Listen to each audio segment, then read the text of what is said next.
This is CD5 Track 1, Peter and the Wolf. Peter and the Wolf is a very special story because it is told with the help of music. A different instrument is used for each character in the story. If you listen carefully, the music can tell you what the character is doing and feeling.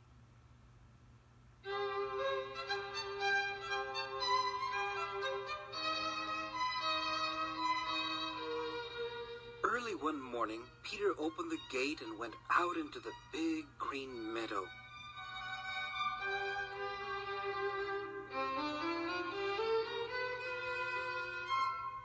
A little bird, who was Peter's friend, was in the tree near the garden wall.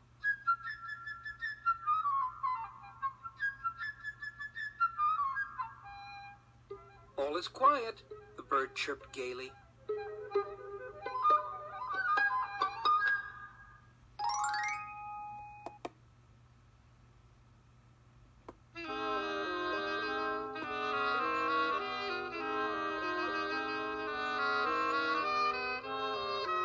A plump duck waddled into the meadow. "Oh ho," twittered the bird. "What kind of bird are you if you can't fly?" This made the duck angry, so it snapped, "What kind of bird are you if you can't swim?" Then, with a shake of its feathery tail, the duck dived into the pond. Back and forth, the duck and the bird argued. The duck swam in the pond while the bird hopped along the bank.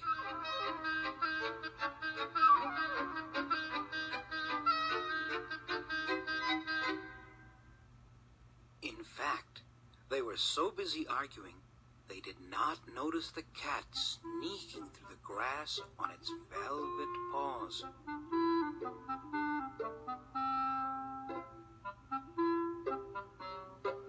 The cat crept closer and closer to the bird until, "Look out!" shouted Peter, who was watching nearby. With a flutter of wings, the bird flew up to the top of the tree. The cat thought to itself, "It isn't worth it to climb up that tree. By the time I do, the bird will have flown away."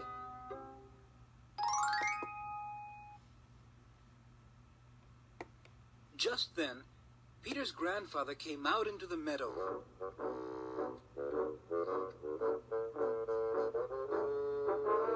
"Peter," grandfather called, "I have told you many times not to wander into the meadow. I know it's beautiful, but it's also very dangerous. What if a wolf should come out of the forest? What would you do then?" "I am not afraid of any wolf," Peter said bravely. But it was no use. Grandfather took Peter by the hand, led him home, and locked the garden gate behind them.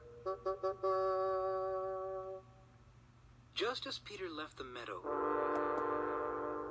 a thin gray wolf did come out of the forest.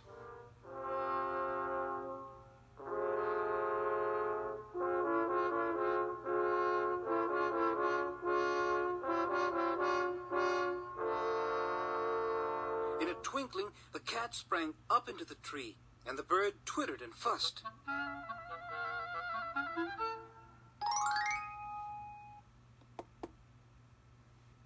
The duck saw the wolf too. The duck was so excited and bothered that it quacked its way right out of the pond. No matter how hard the duck tried, it just couldn't get away from the hungry wolf. All at once, with one big gulp, the wolf swallowed the plump little duck. But the wolf was still hungry. Round and round the bottom of the tree he paced, never taking his eyes off the frightened cat and the bird.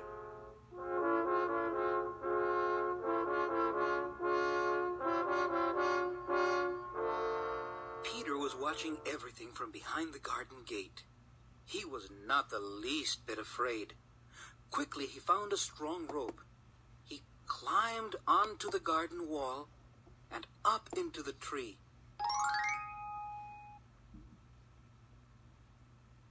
Peter whispered to the bird, "Fly down and circle around the wolf's head.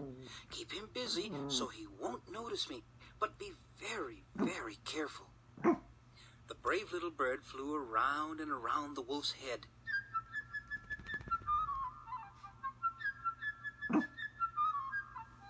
The wolf snapped at the bird, first this way, then that way, but the bird was too quick, and the wolf could not catch it. Meanwhile, Peter tied one end of the rope to the tree and made a loop at the other end. Carefully, he lowered the loop down until it was around the wolf's tail. Then quickly he pulled it tight. The more the wolf twisted and turned, the tighter the loop held his tail. Oh, how the wolf growled and snapped. He fought wildly to get free.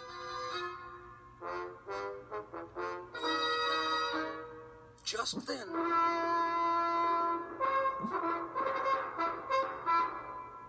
horns rang out of the forest, and soon 3 hunters on horseback appeared.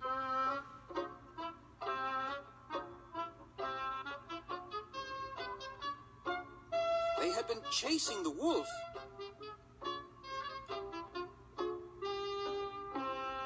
"Oh ho!" laughed Peter. "There's no need to hurry. I've already caught the wolf. Come, let's take him to the zoo." Well, you can imagine that triumphant parade.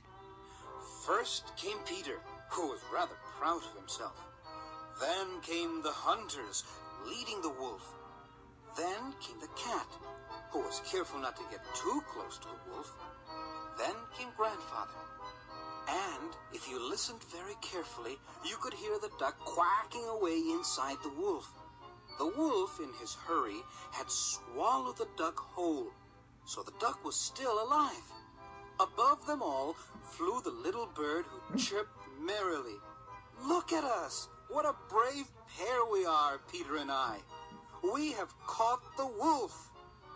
So, Grandfather and Peter and his friends all lived happily ever after.